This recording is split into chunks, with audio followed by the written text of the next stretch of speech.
सांगड़ में free and fair election network fine पारां ॿाहं-ॿेली ऐं SDF जे सहकार सां निजी होटल में इलेक्शन ज़ाब्ता इख़लाक़ जे हवाले सां प्रोग्राम कठायो वियो, जंहिंमें सांगड़ जे सियासी समाजी अॻवाननि समेत वर्करनि ऐं औरतुनि वॾे अंग में शिरकत कई। इन मौक़े ते ॿाहं-ॿेलीअ जे CEO असलम मीर बहर चयो त फ़ाफ़ेन हिकु समाजी इदारो आहे जेको 500 खां वधीक तंज़ीमुनि सां गॾिजी पाकिस्तान में थींदड़ इलेक्शन जे हवाले सां कमु कंदी आहे।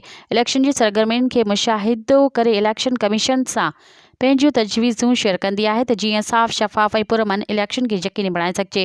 फ़ाफ़ेन जे ॾिनल तजवीज़ुनि ते इलेक्शन कमीशन अमल कंदी काफ़ी तरमीमूं पिणु बहितरी लाइ आंदियूं। हुन चयो त असांखे इलेक्शन में पंहिंजा ज़ाब्ता इख़लाक़ ते हमेशह अमल करणु घुरिजे।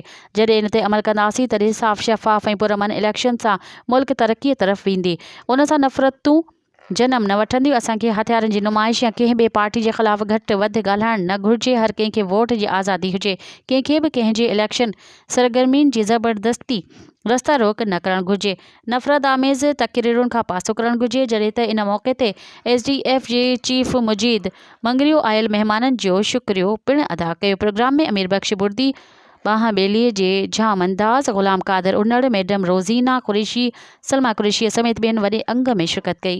मज़ीद ख़बरनि ऐं तफ़सीलात लाइ विज़िट कयो असांजी वेबसाइट www.awamiNewsHD.com ऐं ॾिसंदा रहो अवामी न्यूज़ HD।